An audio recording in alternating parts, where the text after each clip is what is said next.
Ямар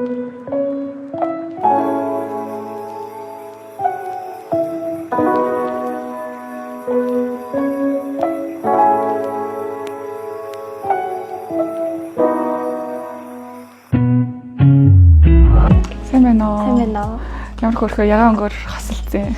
Харин тийм хоёр хослыг гэж бодоод. Өөрийгөө танилцуулаач бас нохоогоо. Намайг болохоор даваад болохоор гэдэг. Тэгээ нохоог маань болохоор ер нь Джессика, Джесси гэж дууддаг. Одоо ер нь 8 нас хүрч байгаа. Бас 8 настай гэдэг чинь бас залуу нохоо бас биш үү тий? Тийм. Ер нь жоохон хөвшөндөө. Хөвшин нохоо тэжээхийн одоо нэг тийм мэдрэмжүүд ер нь ямар хөө байна? Жоохон хөдөлгөөн султаач гэх юм уу? Эсвэл одоо хоол ундан дээр жоохон асуудалтай байдаг ч гэх юм уу. Тийм, ер нь бол би бол аваад нэг удааг байгаа нохоогоо ер нь сар гарan болж байгаа. Анх удаага нохоо тижээж үзэж байгаа. Тэгээд ер нь бол хоолтын талаар бол нэг сайн мэдгүй. Нэг хоол яг авч өгөө сайн судалж байгаа л тэгээд ер нь тэр хоолоо дэжгүй иддэг. Тийм. Хань ер нь ямар нэг өвчний шинж тэмдэг байна уу? Өмнө нь өвдөжсэн үү? Өмнөх нь өвчний түүхийн ярил. Тийм, багадаа ер нь бол бүх вакциндаа хамрагдсан ерөөсөө өвдөггүй. Ер нь их өвддөггүй. Ямар ч асуудалгүй байгаад байдаг. Тэгэл дуртай л идэж энэ хоол молыг бол нэлээд дуртай. Тийм, одоо яран хоолыг нь сольж үзье гэж бодоод сайн мэдхгүй. Тэгээд нохоо одоо 8 настай тэгээд хоолын солийг гэхээр ер нь асуулт одоо байна уу? Ер нь бол яг хоолын ер нь яг ямар цагаар цагийн хуваараар өгөх ёстой юу? Эсвэл яг ингээд зүгээр идвэрт нь ингээд хийж өгөөд ах уу тий дууссан байхад нь хийж өгөх үү гэд ер нь нохоогоо ажиглаад байхад өглөө хоол иддэг, өдөр нэг юм иддэггүй. Тэгээд орой яг унтчихад хоолыг хийж өгөнгүүт шөнө айгүйх ингээд идээд байдаг. Тэгээ өглөө сэрэнгүүд хоол нь дууссан. Тэгээ өглөө гаргаж гаалгаж хийлгээд ер нь хоолоо өдөр нэг юус иддэггүй. Тэр нь яг зөв үү буруу юу бас сайн мэдгүй. Таартаа хоолноос өөр ямар нэгэн асуудал. Хоолноос өөр басан дорох авал нэг дуртай байна. Доктор ингээ аюу хөөрхөн ордог. Гэтэ сард яг хэдэн удаа орох хэрэгтэй байдаг уу? Тэрийг нь сайн мэддэг үү? Тэгээд анх авчаад муухай өнөр үнэртэй дээ гэж бодоод усанд оруулаад байсан ч аюу буруу байсан. Арьсан ингээ хуурашаад тэг ингээ нөгөө буруу ойр ойрхон ингээ усанд оруулж болдоггүй юм байна гэд. Мэднэ ер нь сард хэдэн удаа оруулах хэрэгтэй. Ер нь яг яаж оруулж юу хэрэглүүл зүгээр үү бас сайн мэдэхгүй байна. Тэгээд шампунь нь ямар хөө шампунь байна? Шампунь болохоор нэг юм хар савтай, ягаан юм юуны зурагтай, нохооны зурагтай нэрийг нь бас сайн мэдэхгүй. Ямар үнэртэй асууж байгаа тавсан. Нэг амар хурд үнэртэй биш гэтээ дэжгүй. Ямар ч угаахтай юм шиг санагдаж байгаа тийм үү тий. Тэгээ өөрөө тэрэндээ дуртай. Нохоогоо аваад удаагүй байгаа тий. Тэгэхээр 8 настай нохоо бас дээрээс нь анх удаа нохоо тижээж байгаа. 8 настай нохоог анх удаа тижээхэд ер нь ямар хөө байна? Анх удаа явж илэг. Тэгвэл анх болохоор би ерөөсөө амтнаас амар байдаг байсан баггүй юу? Ялангуяа нохоо муурнаас амар хайдаг байсан. Тэгээд Джессикаг болохоор анх манай ихч тижээжсэн. Тэгээ нөгөө нэг гэрт нь ингээ байн бай очдөг байсан болохоор ягаад ч надад ингээ наалдангууд би ингээд айгаад бүр гэрээр нь ч ингээ орч чаддаггүй байсан баггүй юу? Тэгээд манай ихч жирэмсэн болоод төрхөөр болоод нохоогоо ер нь өрчлүүлээ эсвэл ингээд айлд үлдээгээд тэгээ манай ээж болохоор бас ерөөсө төвшөөрөөгүй чи ингээ юу нохоо айдаг байж чадах юм уу наа чи ингээд баалгаа шээлгэн ингээ сэтгэл хөдлөлөөрөө шийдэх асуудал ингээд ерөөсө биш ээ чи ингээ сайн бодоо би бас ингээд айдаг гэд тэгээд нэг удаа чи ингээд авчираад үзэх гээд тэгээ би гэртээ авчираад ус мосонд оруулаад тэгсэн чинь айгүй хөрх ингээд томато ерөөсө өмүүлж тэгэл бит хоёр за манайд юу юм болох юм байна би юу ингээд авчиж чадах юм байна гэд тэгээд юу авсан нохоо. Хойлооч одоо нохоо тижэхдээ шууд 8 настай нохоо тижээсэн. За энэ маань юу гэсэн үг гэхээр тухайн нохоо маань өөрийн гэсэн зан аран шинтэй болцсон, амьдралын хэм маягтай болцсон гэсэн үг. Та хоёр дээр энэ дээр зөрчил үүссэн нь одоо жоохон чам руу уурлах ч юм уу эсвэл одоо чиний амьдралын хэм маяг таарахгүй унтах идэх нэг л зөрөөл тиймэрхүү тохиолдол байсан уу? Тиймэрхүү тохиолдол юусаа гарч байгаагүй анханасаа л яг зүгээрээсэн нэг амар тийм асуудал хоолны юм бол гарч байгаа. Нохоо маань өөр их зөөлөн тохиол. Тийм, айгүй зөөлөн. Гэтэ ингээд нөгөө үе нохоо муурч ингээд огцон хөдөлдөж ш. Тэнгүүд нь би ингээд дагач ингээд цочоод тэгж байгаа доо тас. Ер нь ингээд нохоогоо сарж ер нь хэдэн удаа усанд оруулах хэрэгтэй эсвэл 7 хоногт нэг оруулах нь зөв үү буруу юу? Тэгээ ер нь байнга ингээд усанд оруулаад байх шаардлагатай юу гэд. Нохоо нь ер нь хэр их гадаа гарч ийн өдөртөө. Гадаа гарахаараа шорон дээр хөрвөөж гин үү? Одоо юу гэдэг нь өвсөн дээр, тэг цасан дээр, шалбаагийн дээр хэр их явж гин. Нохоогоо болохоор өдөрч 3 гаргадаг. Өглөө өдөр орой гэд. Тэг ерөөсөө нэг тийм амар цасан дээр ерөөсөө гიშгэж чаддаггүй ингээд имээгээ тэгээ шорон мороотой газар эсвэл өвстэй газар юу нэг эзсэх дуртай байдаг. Ер нь бол бохирдол бол баг гэсэн үг юм тийм ээ. За бохирдол баг байгаа бол заавал 7 хоногт нэг удаа ч юм уу тий. Сартаа нэг удаа гэсэн юм бол байхгүй. Яг хоо нохоо үнэхээр бохир болчих юм бол яг үнийг хэлэхэд зуны уйлралд өдөр болгон ч усанд оруулж болно. Гэхдээ усанд оруулах бүртээ шампунь хэрглэж гин үгүй гэдэг чинь хамгийн чухал. Зүгээр ингийн шороо тоос болцсон байхад нь юугүй амар шампунд бол хөсрүүлээл угаагаад тах юм бол нөгөө арсны маань бүтцэн өөрөө гэмтэн өс нь хуурайш нь хагт нь хуурайш нь гэсэн хуурайш чинь гэдэг чинь хагтнаа гэсэн үг тийм ээ. Тэрнээс үүдэлтэй өснүүд нь унах тохиолдол бас байна. За тэгэнгүүт нөгөө унжаага өсний чинь хэсэг арсна гэд ил гараад ирэхлээр тэрнгээр нөгөө нэг шууд бидний хүрэлцдэг зүйлстэй шууд хүрэлцээд харшламтгай болохуулах тиймэрхүү шинж тэмдгүүд бас үзүүлнэ. Тэгэхээр усанд оруулах дээр яг тогтсон хугацаа гэж бол байхгүй. Үнэхээр хүсчээвэл чи ойр орхон оруулж болно. Гараад ороод ирэх болгонд нь хөлнийхэн сарвуугийн сайхан усаар зайлаад угаачих хэрэгтэй. За сардаа нэг удаа магадгүй шампундол бусад үеийн шампунгээр усанд оруулж болно. Эсвэл заавал усанд оруулахгүй те байн мэн руу булхуулаад таахгүй. Сайхан чихтэй алчраар харчаад байж бас болно. Яг үнэрийн жоохон дарыг гэх юм бол чихтэй алчраа бүгдээрээ хэрэгэлдэг шампунаараа жоохон норгож бадчихагаад арччихад бол хангалттай хэмжээний хөрх үнэртэй болчин. Тэгээд дээрээс нь тоос шороогоо дарчин гэсэн үг. Би болохоор яг гараал орж ирэнгүүт нь ч юм уу эсвэл яг нөгөө нэг нойтон сэлбэтгэр сарвууг нь арчаал тэгээ яг муухай өнөртэй тэнгүүт шампунаар айгүй хугаагаад байсан байхгүй 2 3 ингээл давхар. Тэгсэн чинь харин саяхнаас яг ингээ хуурай штэ юм байна гэд мэдээж аваад. Ялангуяа энэ нөгөө нэг 8 настай гэдэг чинь бас тийм ч залуухан нохоо биш тийм ээ. Хөгшин нохооны арсны одоо уян хатан чанар залуу нохоонууд их бодвол арай жоохон сул байдаг. Тэгэхээр хоёлаа одооноос аль болох шампунталтай багасгах нь байна. За тэгээд дээрэс нь магадгүй өсний ч юм уу арсны гоё уян хатан чанар нэмэгдүүлдэг витаминуудыг бас хэрэглэж ирвэл бас зүгээр ах гэж бодож байна. Тэгвэл витамин ямар витамин өгвөл ер нь зүгээр үү? Яг нь витаминыг ямар хоол идж байгаагаас шалтгаалаад өгвөл зүгээр. Идж байгаа хоолны маань орцонд нь магадгүй омега ч юм уу бэгийн төрлийн витамин жоохон тутмаг байж болно.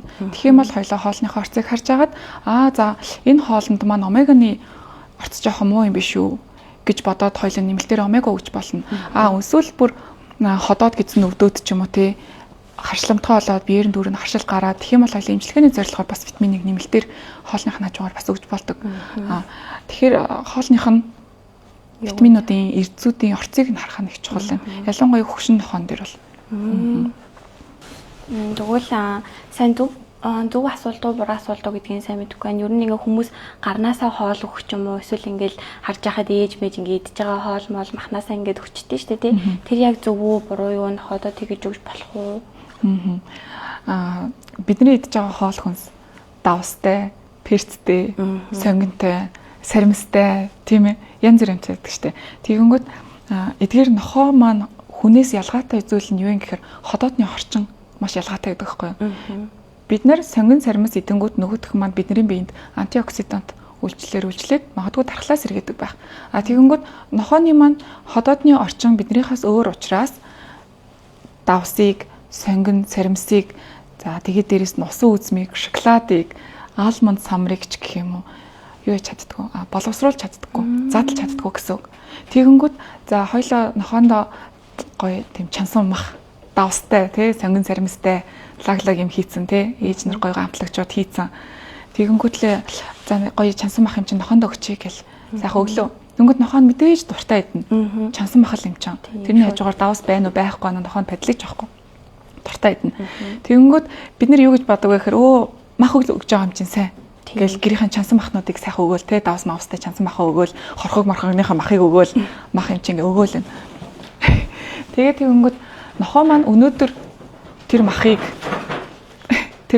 тэр чихрийг шоколадыг тийм ээ багахан хэмжээгээр айгүй дуртай идчихэж болно. Харин бидний ирээдүйд нойр булчирхааны асуудал хүлээж идэг. Ялангуяа хөгшрөөд эхлэхэд. Одоо нойр булчирхаа чи өөрөө ходоод руу орж ирсэн хоолыг тийм задлах ферментүүдийг өөрөөсөө ялгаруулад хоолыг сайхан задлаад гоё бэлдэж өгөө цаашаа явуулах хэрэгтэй хэрэгтэй байхгүй юу. Тэгэнгүүт эднэр маань нөгөө нэг давс сонгон саримс авлаа гэхэд нөгөө нойр булчирхай чинь шок нөр штэ. Хүү юу миний задлж чадахгүй юм байна. Сайн ажиллаарай гэл те хамаг бүхний шахаал. Тэнгүүд нойр булчирхай хэд их ачаалцдаг. Өөр дээр маш их ачааллыг авдаг гэсэн. Өнөөдөр зүгээр байгаа ч гэсэн ирээдүйд хэдүүлэн нойр булчирхааны асуудал.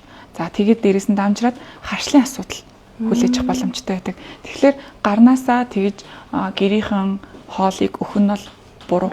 Тийм. Үнэхээр гой хоол өгмөр байх юм бол хэдүүлээ хуурай хоолыг нэг голуулалгүйгээр яагаад ингэж хэлж байгаа гэхээр нөгөө мах хидэд байгаа нохоо ч хуурай хоолыг голно шүү дээ тийм ээ. Тэгэнгүүт хэдүүлээ аль болох махны орц өндөртэй тийм ээ. Нохоогоо хид үлдэнтүүлээд байхгүй шинэ махны орцтой олон төрлийн эрдэсээр дүүрсэн тийм хоолыг ер нь нохондоо сонгоод за үнэхээр өгмөр байна гоё яс мас мэрүүлээл те гоё нохоо шиг байлгамаар байна гэх юм бол хэдүүлээ үхрийн ч юм уу булууны ясыг авч яагаад улаан махыг нь бүр сайхан шулж яагаад нэг буцалж байгаа усанд нэг 5-10 минут буцалгаад нохоондоо өгөх юм бол нохоо бол харин ч тэрнээс кальцийг авч идэг. Юу олон цаг 2-3 цаг чанцсан махныхаа ясыг нь сайхан шулж байгаа нохоондоо өгчих юм бол харин ч тэр эсэргээрээ үйлчлэнэ. Нөгөө яст нь зөөлөрсөн байгаа. Магадгүй энэ араатай амтан маань тийм ээ чанга хазж агаад нөгөө нэг жижигэн бутраагаад хоолоо байгаа очоод цолжуул гахчуул тийм ээ. Тийм учраас аль болох 5-10 минут чансан улаан махгүй болсон тиймэрхүү ясыг өгчэвэл зүгээр. Тэгээ хүмүүс яс өгөөрэй гэхээр нөгөө ясаа 7-8 хонуулцдаг заяо. Тэгж юусоо болохгүй тэр чинь муудан штэ. Өнөр орно. Тэгэхээр өгөөд буцаагаад хөлдөөдөг ч юм уу тиймэрхүү байдлаар өгөөл зүгээр. Тэгээд яг хоо миний ажигласнаар бол нохоо махны орц өндөртэй тийм ээ эрдэс тижээлэр баялаг, амин дэмүүдээр баялаг тийм хоол идчих юм бол нэг тэгэж үлэмтэж одоо юу гэдэг юм бид нэрээс ингээд юм хумгуувал ингээд авахгүй. Тийм. Яг нохоог бол багаас нь л сургах шаардлагатай. Багаасаа амттай ингээд бидний гарнаас өгөм өгөөд сурцсан нохоо том болоод тэрийг хүсчээл таар нэрээдүүд. Тэгэхээр багаас нь л шаардлагатай. Яг хэдүүлэнгийн хувьд бол 8 настай тийм ээ. Айл хэзээний та хэдийн гарнаас юм аваад идэж сурцсан. Тийм. Тэгэхээр хэдүүл энэ дээр ямар арга хэмжээ авах вэ гэхэлэр махны орц өндөртэй хоол ер нь бол авал зүгээр. Одоо юу гэдэг тэгээд дээрээс нь хөгшин байна тийм ээ. Арсны үеийн хатан чанарыг сайн дэмжих чадвартай. Тиймэрхүү хоол ер нь бол өгөл зүгээр. За. Хүмүүс ер нь эмэгтэй нохоо байна тий. Ингээд төрүүл гэдэг ер нь эмэгтэй нохоо гэхээр заавал төрөх ёстой юу? Ер нь яг яах ёстой байдаг вэ? Яг эмэгтэй нохоо болохлээрээ заавал төрнө гэсэн асуудал бол хотлоо. Яагаад гэх юм бол эдгээр амтан маань одоо хүнээс ялгаатай зүйл нь одоо хүмүүс ингэж яг нэг төөрөгдүүлдэг байхгүй юу? Хөрх юмтай эрэл нохоо юм чинь нэг удаа хэлтүүлчихье. Ийм нохоо юм чинь нэг удаа төрүүлчихье тий. Бараг л тэр ихийн сэтгэл мэтэдгийг мэдрүүлэх гээд байгаа байхгүй юу?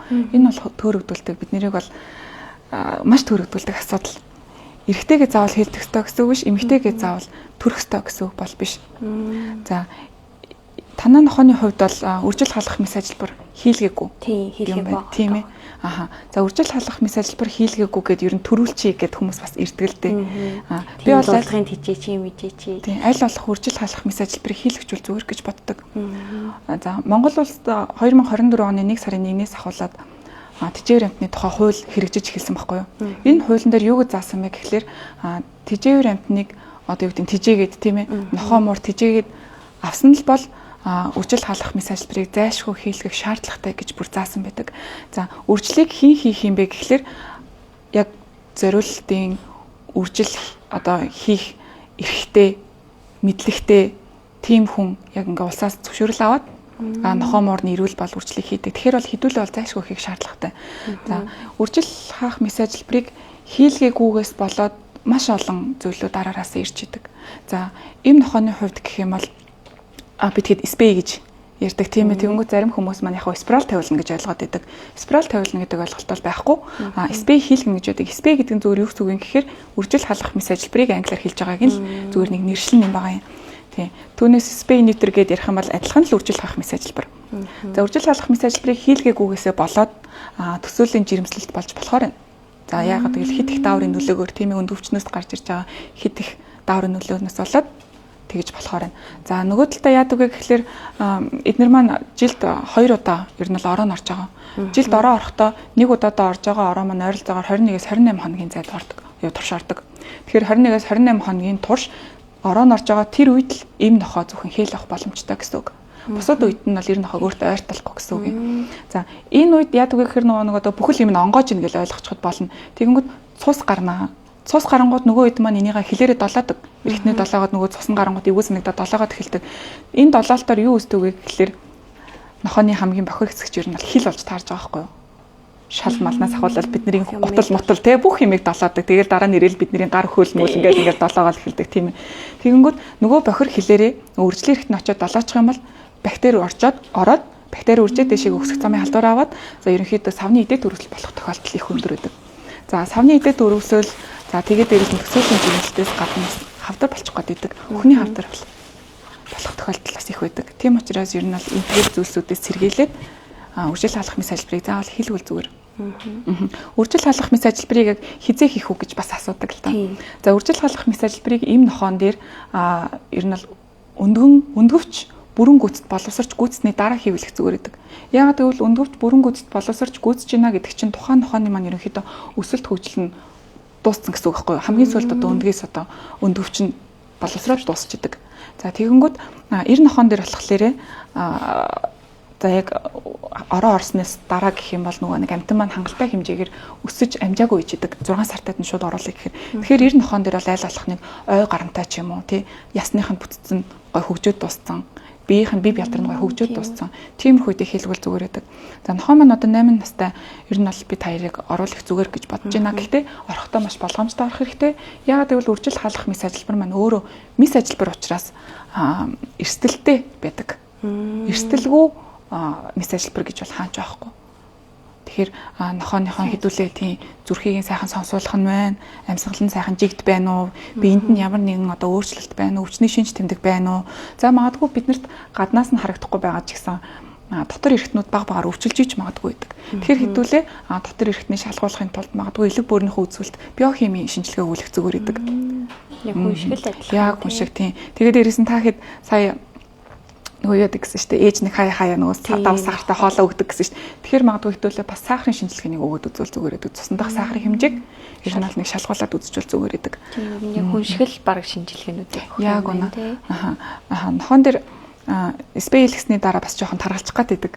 Ягаад гэвэл нөгөө бас дааврын нэг асуудалтай болчихлоо шүү дээ тийм ээ. Өндөвчийг аваа ичлаа. Тэнгүүд ийм нохоо энэ чинь ямар нэгэн даавар явж явах хэрэгтэй байна тийм ээ. Нөгөө нэг тарих өндөвч хоёрын хооронд явж явах хэрэгтэй юм байхгүй болсон гэсэн үг.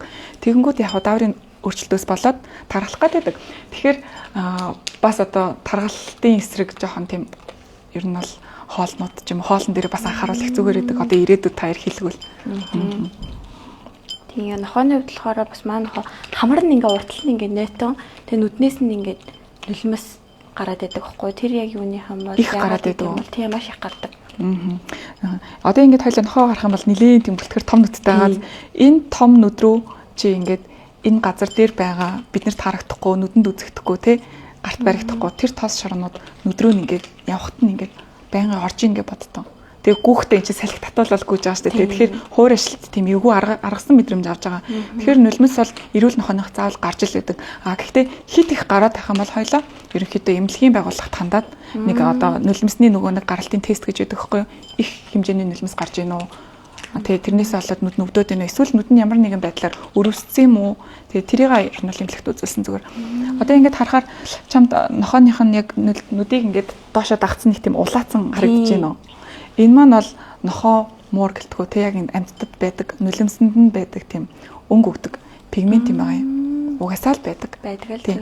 Эрүүл нохоо муур нулимс нь гарч агаад ингээ улаан өнгөтэй болцсон энэ бол хэвэн л зүйл. Харин энэ дээр нэг иймэрхүү юм байдаг хүмүүс нүдний энэ улаан зураасыг арилгадаг салфетик гэж байдаг байхгүй юу? Энэ салфетик аль болох хэрэглэхгүй байвал зүгээр. Яагаад гэвэл тухайн салфетик маань өөрөө одоо энэ улаан өнгийг арилгаж гин гэдэг маань ямар нэгэн байдлаар химийн орцод найрлагатай байгаад байгаа. Тэгээ цэвэрлж гин гэхээр жоохон тийм спиртний орцод найрлагатай бас байгаад байдаг. Тэгэхээр тэрийг бас их анхаарахгүй нөгөө нэг нулимс их гараад байна. Их улаан болоод ингээл салфетикаар арчаал амарлаг арчаад тахад нулимс нь улам их болол нүд нь аргаал ингээд идэг байхгүй юу? Спирттэй юм чи аргагүй шүү дээ. Тийм ээ. Ариутгах гал нөгөө сүртэй спирттэй лаглаг орцтой.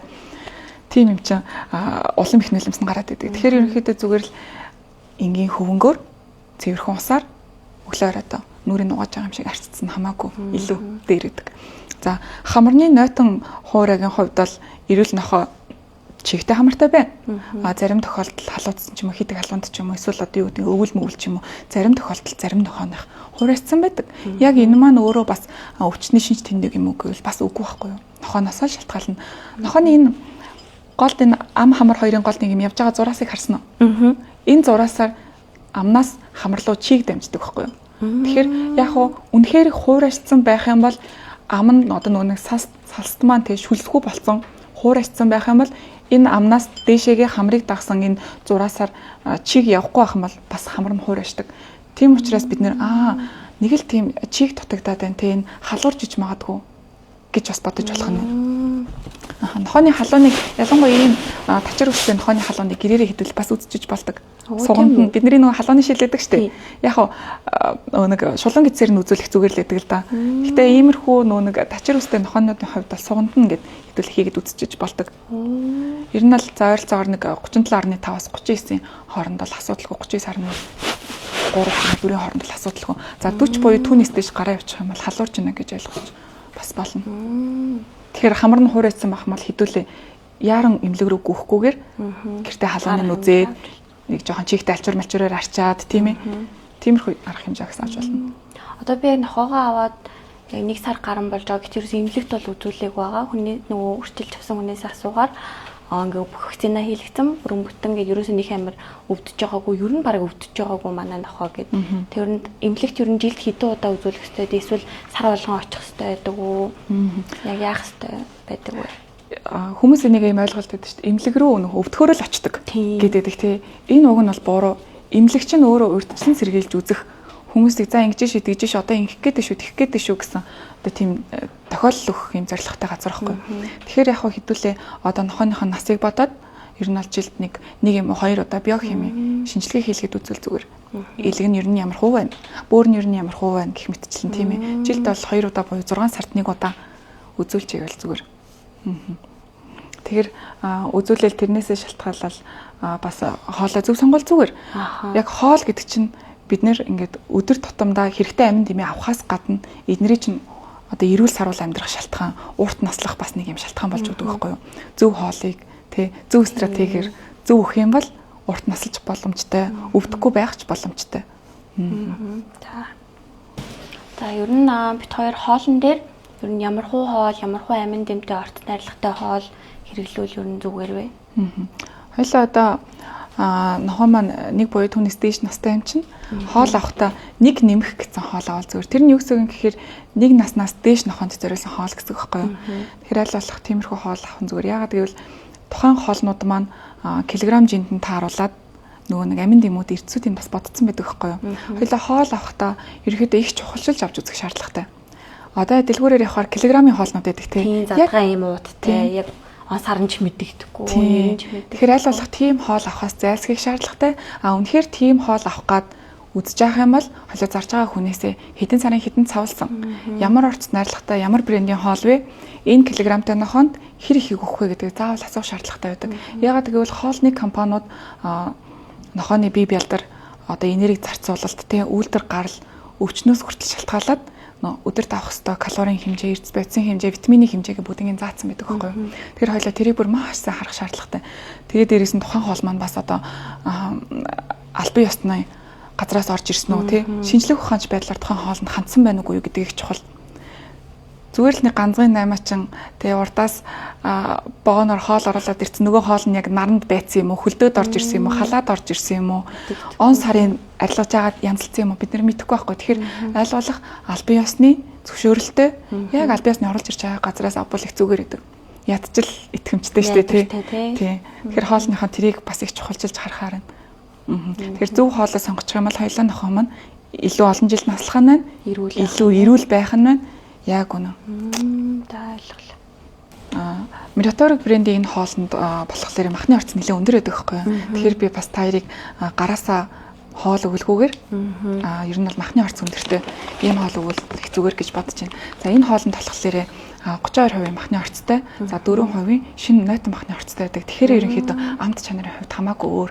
Арай илүү амттай амтагдана. Үнэр нь ч гэсэн арай илүү гоё тийм махны гоё үнэртэй тийм эдмээр санагдсан тиймэрхүү мэдрэмж өгнө гэсэн.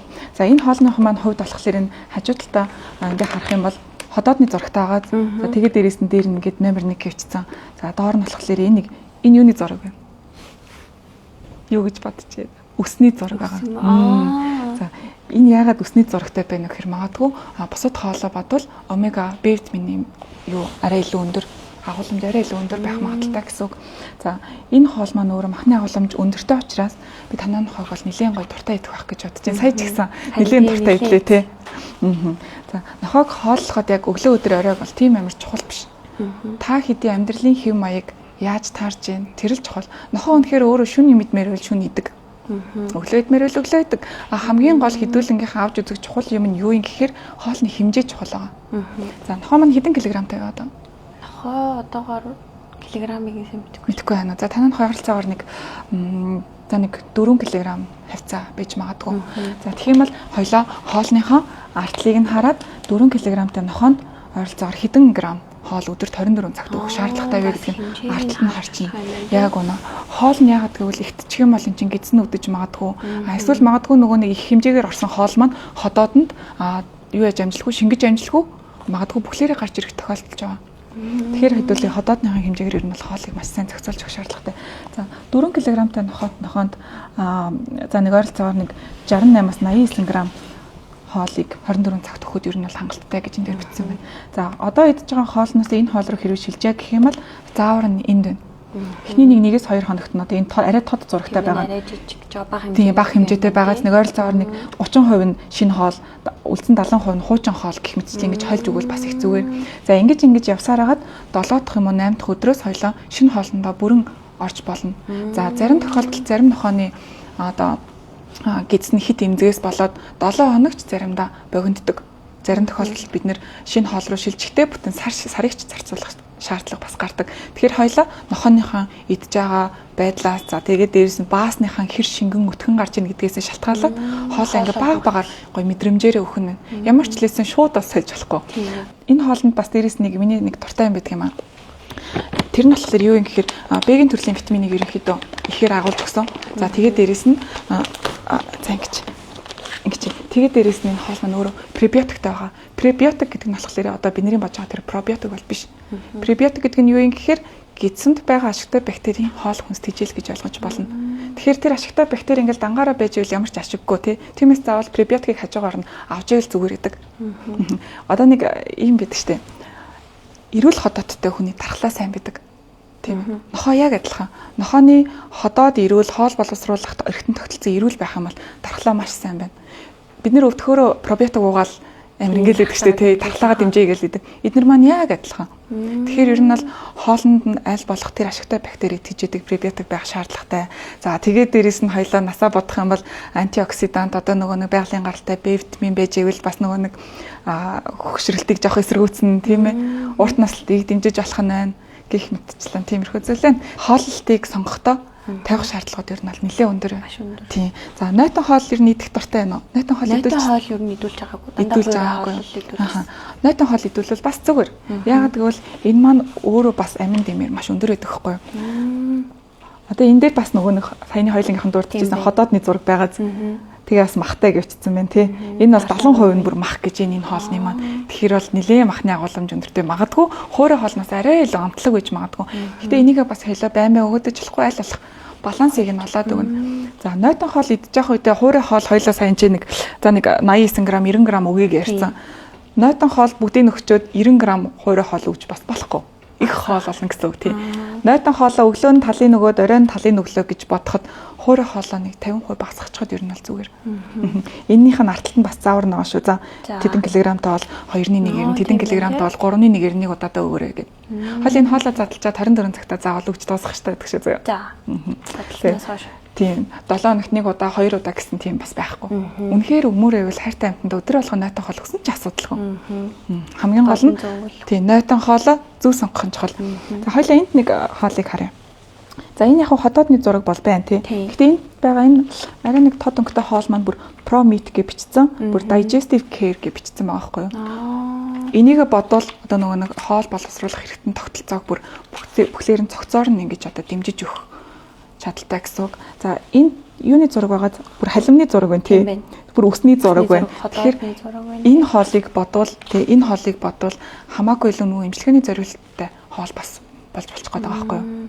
Тэгэхээр энэ хоолнд маань энерт агуулгадж байгаа омега энэ дээр илүү байх нь. Тэгэхээр энийгээ бас яг адилхан хуурай олтойгоо. Тий. Одоо омега чинь яг үнэ. Омега чинь бас юуны гаралтай вэ гэдгээсээ бас нэлээд чухал аахгүй. Гурван гаралтай омега юм уу? Заснаас авч байгаа юм уу омега юм уу гэдгээсээ чухал. Энэ хоол маань болохоор яг махны орц өндөртэй бүр яг заасны махнаас гаргаж авсан омегатай заасны махтай хоол гэсэн үг. Гэт цодоодыг нэ хөвтгөөд авахгүй сайхан голгоолол явчих нь шүү дээ. За энд нэг шин савлгаатай шин гарч ирж байгаа нэг юм хоол байгаа. За энэ маань болохоор бас махны агуулмж нэлээд өндөртэй. За тэгээд энэ гүүж байгаа нохооны зураг байгаа харж байна. Гүүж байгаа нохооны зураг байгаа. Тэгэхээр магадгүй энерги их зарцуулдаг бол энэ хоол бас их зөвөр болж таарж байгаа. Хоёулангийнхаа нохоо ер нь энерги хэр зарцуулдаг вэ? Ер нь бол гүүж харих нь хэр их вэ? Ер нь масгал хөдөлгөөн хийл бага уу? За хэрвээ бага бол хөдөлгөөн багтай юу? Хэрвээ бага бол хоёлоо энэ хоолыг нь ер нь бол хэдүүлэх зүгээр гэж бодож байна. За яагаад энэ хоолыг илүү их чухалчлаад байна гэхээр энд бас нэг юм хоол байгаа байхгүй юу? Энэ нөгөө нэг Маск гэдэг кинон дээр гардаг Жак Рассел тэрэр гэдэг үйлдвэрийн нохоо байхгүй юу? Энэ нохоо хэрвээ та анзаарсан бол нэлээд хөдөлгөөн. Гэхдээ зуудаг нөгөө нэг юм ингээд шийтгэлээр зуудаг, зуус юмаа тавьдаггүй. Тийм хөдөлгөөнтэй жижигхэн биетэй ч гэсэн хөдөлгөөнтэй нохоо. Тэгэнгүүт энэ хоолн дээр маань нэг юм байгаа. Яг ходоодны зураг байна. Гэхдээ нэг гүйж байгаа нохооны нэг юм зураг байгаа. Энэ зураг маань өөрөө энерги өндөр зарцуулдаг нохоонуудад зориулсан хоол шүү гэсэн нэг тийм эмблем юм байгаа даа. Тэгээ энэ хоол нь ч гэсэн харталтаа яг адилхан ийм юутай. Бүх заавар нь байгаа. Тэгэхээр одоо хоол нохоондоо ер нь хоолыг нэвтүүлээд байна уу, багтуулаад байна уу гэж санаа зовх шаардлагагүй. Яг үнэ. Тэгээ сайхан грамлж байгаа л ухжуул зүгээр. За энэ грамыг одоо за хоёлоо сая нөгөө нэг 80 грамм 70 грамм гэж ярьлаа шүү дээ тий. Тэгэнгүүт энэ 80 грамм 70 граммыг зарим тохиолдолд хүмүүс нэг удаад өгөх гээд байна гэж андуурдаг. Үгүй шүү. Энэ бол 24 цагт өгөх хэмжээ шүү заяа. 80 граммыг 40 40-оор нь өглөө орой хувааж идэж гинэ. Өдөрт нохоо нэг удаа хоол иддэг бол 80 граммыг тэр чигт нөхөр нь. Өдөрт 2 удаа хоол иддэг бол 40 40-оор нь хувааж өгж болж гин. 3 хувааж өгж болж гин. 10 ч хувааж өгж болж гин. Нохооны маань өөрийнх нь идэх тэр дорчлаас л ерөөсөө хамаарч өгнө гэсэн үг. За тэгээд Джессика энэ хоолнуудыг бэлгэлж Джессика. Баярлалаа. Их дуртай л шиг нэг л энийг дээрнээс тавьчих. Энэ гэртаа. Вау. Таад маань хоолоо салхихдаа нэг артлынхаа заавраар сална шүү. За. Яг тасгаж байгаа тий. Энийг бас. За баярлалаа. Бид хоёр хоолоо ер нь бол сонгож ерөөсөө чадахгүй байсан. Тэгээ бид хоёрын авдаг хоолны ард ер нь бол ингээл хэмжээ, орц найрлага нь ерөөсөө байхгүй. Тэгээ энэ хоолн дээр болохоор бүх ингээ орц найрлага, заавар, хэдэн удаа яаж өгөх, ямар хэмжээтэй өгөх гэд бүх мэдээлэл нь байдаг юм байна. Тэгээд манай нөхөө хоолоо бараг дууссан мэдчихлээ. Тэгээ ер нь бол айгүй дайггүй санагдлаа. Ер нь цаашдаа энэ хоолыг авч хэрэглэнэ гэж бодож байна. Тэгээд ер нь бол эмчтэй маш их баярлалаа. Бид хоёр ер нь бол ингээд нөгөө нэг аваад нэг удаагүй тэгээ анх удаага амтнд ижиж байгаа болохоор мэдгүй айгүй олон зүйл байсан. Тэгээд тэднийгээ ер нь бол айгүй сайн мэдээж авлаа. Тэгээд маш их баярлалаа. Зүгээрээ тэгээд нохоогоо бас эмнэлэгтээ одоо 6 сар тутамдаа үзүүлж байгаарэ. Хоолтон дээр нь маш сайн анхаарч байгаарэ. За гадаа баагаад ороод ирэхэд нь басыг бид нар аваа хайж байгаа шүү дээ. Гэхдээ яг хоо бэлээ өмсөхгүй ч гэсэн ядаж уутаар ингээ авч явахдаа басны нөгөө нэг хатуу байна уу зөөлөн байна уу гэдэг ингээ чек хийж явах зүгээр тийм үү. Баярлалаа гэж хэлсэн. Баярлалаа. Баярлалаа. Бай бай.